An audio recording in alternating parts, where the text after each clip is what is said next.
joining us. This is Weekend Express, and we want to dive into the conversation.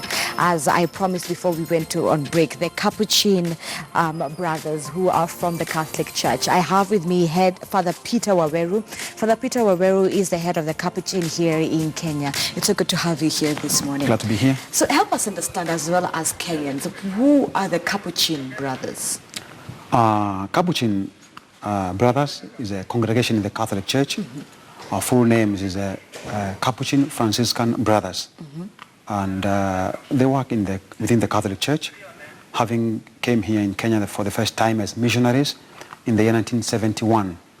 And since then have been involved in the pastoral care of souls from the Catholic perspective, in evangelization, as well as social activities around which they work and within the people that they are confined to. Right. And their types, are there branches? Well, yeah, there are three branches of the Franciscan family, the brothers, who are the Capuchins, the Conventuals, and the other are just, we call them Franciscan friars. Okay. The difference is just they are sons of St. Francis, and the application or the following of the rule of St. Francis, that's where the slight difference comes in terms of explaining the constitution of the Franciscans. All right. Basically, we're the same. Unlike perhaps the nuns, are Capuchin brothers allowed to marry? Well, no, they are not allowed to marry. All three? Since they are religious. Yeah. All right. And how does one qualify to be a Capuchin brother? Okay, well, we believe that God calls, as Jesus called his disciples, and there is a process of vocation discernment. When a young man feels that he's been called by God to serve in the church, then they apply. They send the applications to the vocations director, we call him, who assesses both their family background and their education level. And so within the ranges that the Catholic Church in Kenya has placed the pass mark or joining the congregation, then they are allowed to come in with a minimum of C+ secondary school education. Yeah. All right, so tell me a little bit about you. How did you find yourself as a Capuchin brother? Where did that, how long have you been in it for? Well, I've been in it since the year 1995. Till I now. joined a slate of 2 years from secondary school. Well, I was an altar boy in the Catholic Church, and so I grew up in the church, and I was admiring our parish priest by then, who was Father Lawrence Kometo, a Consolata father. Right. I'm brought up in Kiambu, that is within the Catholic Diocese of Nairobi. And so admiring him as a boy, I felt myself, wow, I wish I would be like him. And is that what inspired for you to make that decision at such a young age? Yeah, that was what inspired me. Well, the way he used to conduct himself in church there, as a young boy, looking at this Mzungu, and, well, getting impressed at what he was doing, serving at the altar, and looking at him up and down. I found myself getting interested, and I applied. All right. So if Father Peter today was not perhaps within the Capuchino brothers, what would you be doing? Wow. I wouldn't say where I would be, because God's ways are very, very mysterious to discern. Well, maybe I would be just another man out there in the society.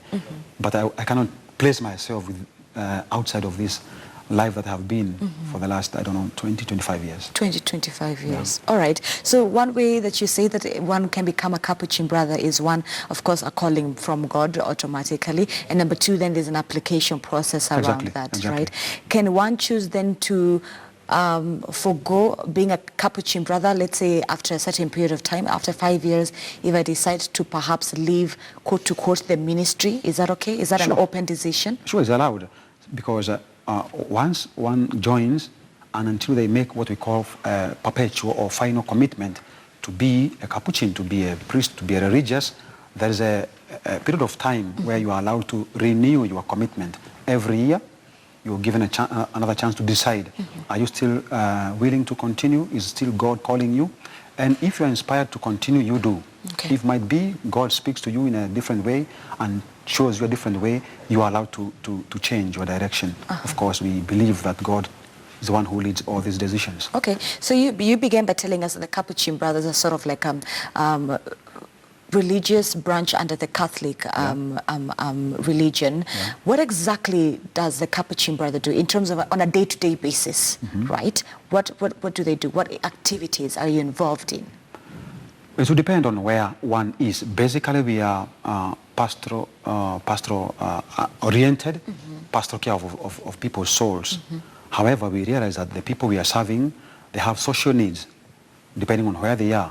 And so Capuchins, besides being pastoral agents of people's spiritual attachment with God, right, they also serve in other areas of social development.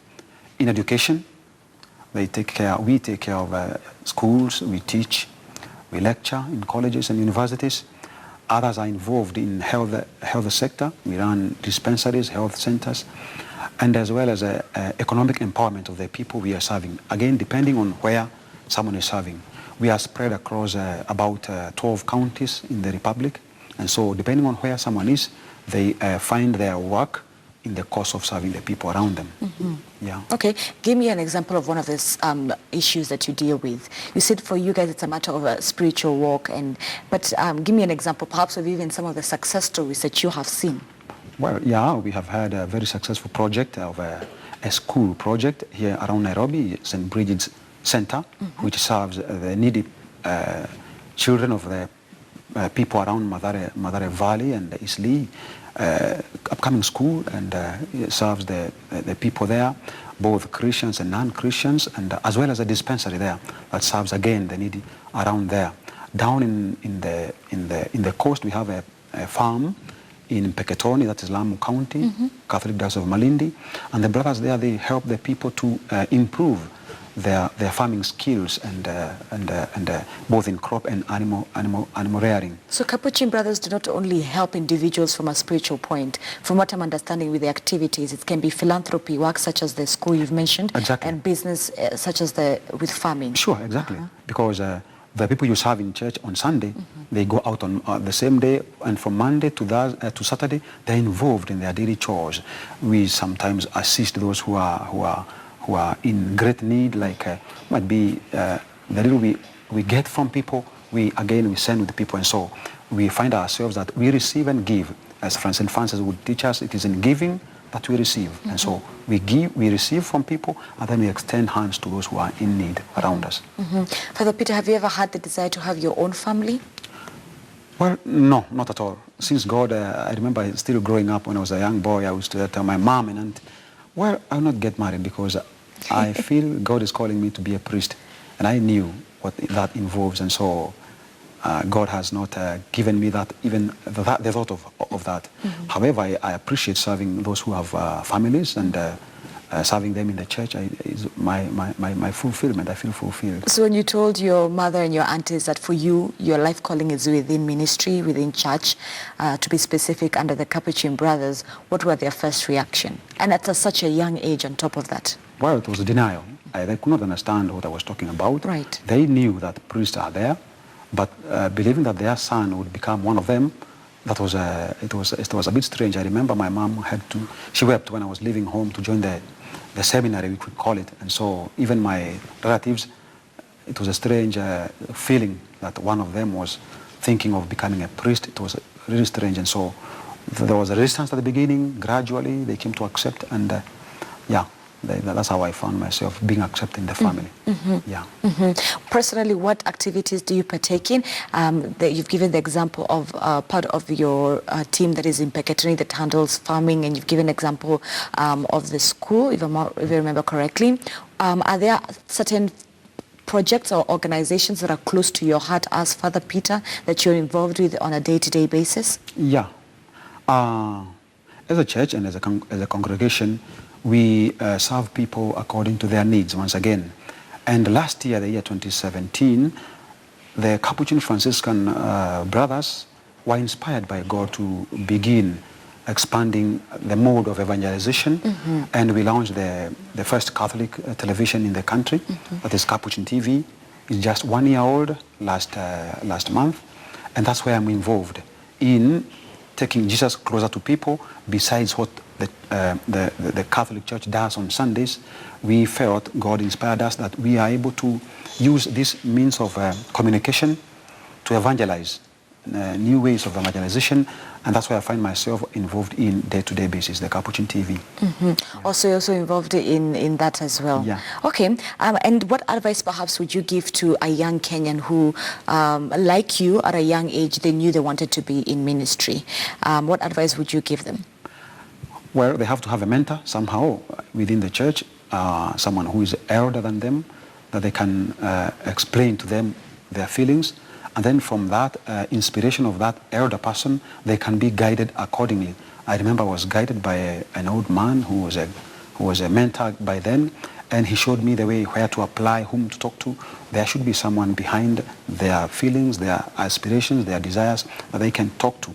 And from there, we believe God speaks to us through other people, and they could be led to follow what their desires are in life. Do you personally also mentor these young people? Yes, I do. Yes, I do. Most of the young boys I've come across through ministry, the altar boys, in schools where I've been able to help out. Yeah, they come with so many questions, and of course sometimes you have to answer depending on who they are and where they are, and according to the topic that they're asking. So how do you handle a case where a certain young boy really wants to be in the line of work that you're in, but their parents are not for it, something that you say that you've also personally faced when you were younger? How have you handled such a case, now you being on the other side and once having been in that situation? Well, I try to talk to the parents to understand that, well, God calls, and if they are believers, they know from the Bible that God calls. And the example of Samuel, the boy Samuel, inspires us so much to talk to those parents that they may not understand what the boy is going through as parents. It's only by the help of the Holy Spirit that they may be able to discern that this boy, in fact, has a calling. And so we speak to both the boys or the young people and their parents to let them understand the condition of the boy, and also to look at the Bible and see how, even in their own life, how parents like them have allowed their sons and daughters to join religious life. Sometimes it's not easy, but yeah, God works. Father Peter, before I let you go, speaking of the Bible, perhaps someone in the Bible, apart from Christ himself, I'm guessing, who else has inspired you? Well, from the Bible I get inspiration mostly from King David in Old Testament. Right. Just an ordinary boy coming from the farm, herding the sheep, and then he's given this huge responsibility. Well, young as he was, maybe he was afraid, as sometimes I am, depending on the work I do, but in all these, God is there. God gives us responsibilities with an accompanying grace. And so he has been my hero from the time I was a boy. And so far, that's the Old Testament. Coming to the New Testament, there's St. Paul, who himself, again, was taken from a different trade and was assigned by God to be an apostle. And so those two figures inspire me a lot. Yeah. Lastly, Father Peter, what exactly for you would you want to see the Capuchin ministry, especially here in Kenya, in terms of reaching a certain goal, a certain value? What would you want to see that in terms of growth for the Capuchin brothers? For the Capuchin brothers we are still young in the life, well, and we have a lot of work to do, and most of it is now evangelization. Wherever we serve, it's evangelization. And all that we are doing in those different areas can be channeled through the Capuchin TV that we are doing, again, to come to take Jesus closer to the people through the means of communication and through the programs that we are preparing for them, that they may feel indeed that God is working through us on them. Father Peter, do you think the Catholic Church, and even to be specific, the Capuchin brothers are really keen, are really sensitive to matters within society, that matters that affect society, be it politics, business? Do you feel as if the church is vocal on certain issues within our society, or does it need to be more vocal in being and spearheading and influencing certain things within the community? Indeed, the church has always spoken, and the church has always stood in the place of Jesus, who spoke in all areas of social life of his time. And so the Catholic Church speaks both from the pulpit and from the ground where they meet people. The Catholic Justice and Peace Commission speaks on these other social issues of life, whereby from environment, social justice, and every other aspect of life, it is channeled through the appropriate department that deals with that particular topic of the day or topic of the issue. And so the Catholic Church always has stood with the people and for the people, serving God and serving the people as Jesus would wish the church to do. Father Peter, thank you so much for your time this morning, and thank you for helping Kenyans understand this incredible organization, the Capuchin Brothers. May God continue to bless and strengthen you with everything that you do. Thank you so much for your time this morning.